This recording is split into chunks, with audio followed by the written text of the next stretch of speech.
Hola, soy Cristian Arriagada Paredes, estudiante de arquitectura de la Universidad Andrés Bello. Y a continuación presentaré mis argumentos en relación a la pregunta ¿qué importancia tienen las clases de pensamiento crítico en el estudio de la arquitectura? ¿Y qué importancia tienen las clases de pensamiento crítico en la educación chilena? Partiré con la exposición de mi argumento con respecto a la segunda pregunta ya nombrada, refiriéndome a la importancia de las clases de pensamiento crítico en la educación chilena. Las clases de pensamiento crítico ayudan a crear conciencia social en los estudiantes de Chile porque la metodología que imparten responde a que el estudiante deba defender y argumentar su opinión en base a fundamentos con convicción y coherencia que permitan generar la costumbre de no omitir el debate al momento de formar diferencia entre dos opiniones. Los temas de aspecto contingente de la sociedad chilena dan hincapié a que generen puntos de vista diversos por sobre los que se puedan considerar como oficial bajo la palabra de las autoridades. La metodología ayuda a que ese hincapié se aproveche con responsabilidad de opinión, al impartir técnicas de argumentación, que permitan al estudiante chileno no quedar ajeno a la opinión sobre un tema contingente. Esta opinión ayuda a que el estudiante sume al conjunto de materias impartidas regularmente una visión crítica de su entorno, creando así la capacidad de entregar virtuosismo en sus acciones para con la sociedad, al tener responsabilidad lo que habla y hace, y al nutrir su intelecto no solo con conocimientos impuestos e inflexibles, hablando de ciencias en general, que se caracterizan por ser reglamentadas y que éstas se necesiten acatar para proceder al avance en el entendimiento de las mismas. La carencia de pensamiento crítico como materia general se puede ver en las encuestas CEP realizadas en noviembre del 2015, que indica que el 58% de la población opina que el gobierno debe solucionar el problema de la delincuencia por sobre la educación, por ejemplo, con un 33%, la corrupción con un 24% o la reforma constitucional con un 5%, indicando que el virtuosismo, a modo de conclusión, de la sociedad en base a la ignorancia y prioridad se opacan con la inseguridad que siente el chileno, siendo que Chile es uno de los países más seguros de Latinoamérica y en el puesto 29 a nivel mundial, según la encuesta de la firma Gallup en el año 2014. La encuesta CEP de noviembre del 2015 también arroja una encuesta sobre la difusión política de la ciudadanía, siendo los márgenes de difundir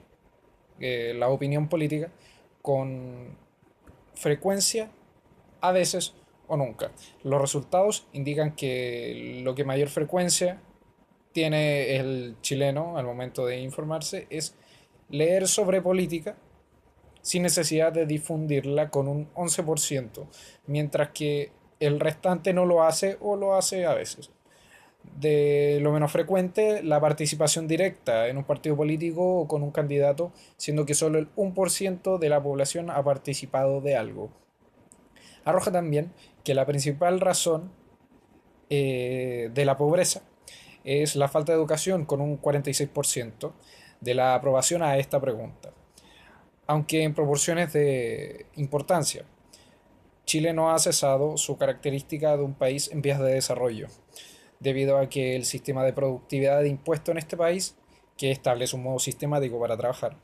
permite avanzar en el campo de alcanzar un país ejemplar en el aspecto administrativo y por ende social.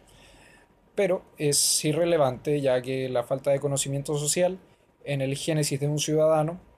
como lo es la educación, genera que se desconozcan y se desvirtúen las posibles prioridades que tiene el país a visión de quienes lo componen en su totalidad y que puedan acercar a Chile a la calidad de vida que pretende asemejar a países con potencial económico y social ejemplares, que por cierto, bajo el camino de la productividad laboral cegada en el ciudadano como solo la mano de obra, más que como persona, pretende llegar a lo mismo. Con respecto a la importancia del pensamiento crítico como materia en el estudio de la arquitectura, que es la rama que yo estudio, señalo que el pensamiento crítico ayuda a la comprensión de la arquitectura porque la creación de espacios y recursos creativos para la sociedad que se generan con la arquitectura son directamente relacionadas a la comprensión que se tiene de la argumentación de ideas y posiciones dada por el estudio del análisis crítico y que se transmite en estas clases. En rasgos generales y a visión personal, el pensamiento crítico como materia enseña a generar opinión crítica de forma responsable y constructiva sobre algún tema que se presente en la palestra y que éste se desglose en un análisis que dé el espacio para generar un debate con la capacidad de establecer argumentos coherentes y convincentes. Se relaciona con la arquitectura en su estudio porque en razón a lo que es la arquitectura en su definición como el arte de proyectar, diseñar y construir el hábitat humano, permite plantear una posición debatible en sus representaciones por el hecho de que, al ser un tipo de arte, existen variadas interpretaciones de lo construido y el arquitecto en sí debe saber expresar de forma convincente y coherente entre lo visual y lo intelectual el sentimiento o la idea que el mismo arquitecto quiere plasmar en su obra. Básicamente, el pensamiento crítico ayuda a comprender a la arquitectura porque ésta se relaciona directamente con la defensa de un buen argumento que se genera en base, a las ideas representadas por el arquitecto y que deben tener coherencia al momento de presentarlas para que un concepto netamente abstracto pase a ser una proyección concretada en la construcción del hábitat humano. Avalando este argumento, se reconoce a la arquitectura como un tipo de bella arte que el señor Charles Baudelaire, filósofo, humanista y retórico francés del siglo XVIII, se encargó de nombrar como tal en su libro Las Bellas Artes reducidos a un único principio en 1746, y que la RAE, la Real Academia Española, define como bella arte al conjunto de artes que tienen por objeto expresar la belleza y especialmente la pintura, la escultura y la música. Junto con esto, la misma Real Academia Española define al arte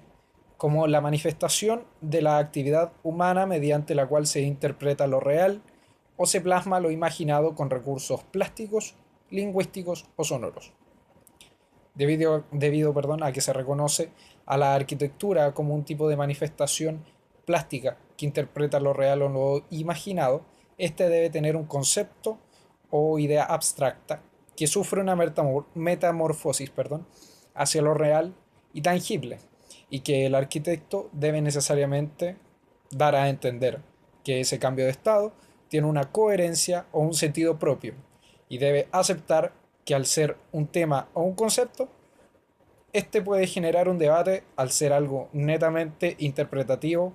y no algo tácito ni lineal, algo que pueda tener distintas posturas u opiniones. Aunque, si bien la arquitectura, al ser conceptual, debe tener una forma de expresar una opinión en relación al análisis que se le puede dar a este concepto, digamos, no necesariamente la visión del autor o a quienes lo presenta deben ser expresiones artísticas, dependiendo de la necesidad y cambiando el norte del arte a un bien de consumo. Difícilmente, siendo así, pueda tener una gama muy amplia de opciones que generen un debate que traspase el concepto del arte por sobre el consumismo. Sobre el consumo, perdón. Pero es en cierto punto imposible que un tema en la palestra no genere una visión crítica de quienes vean a la arquitectura como un bien de consumo adaptado al mercado. Estos se podrían ver obligados, los que defienden a la arquitectura como un bien de consumo, estos se podrían ver obligados a definir sus argumentos de desvaloración del arte contra quienes opinen y defiendan la postura de que la arquitectura debe ser presentada como tipo de expresión artística que además contribuye al hábitat humano. Es muy difícil que no genere un debate del cual tenga representación de diversas posturas con argumentos de intención convincente. Esto concluye mi examen. Esto va dirigido al profesor Jorge Albornoz Barrientos. Muchas gracias y buenas tardes.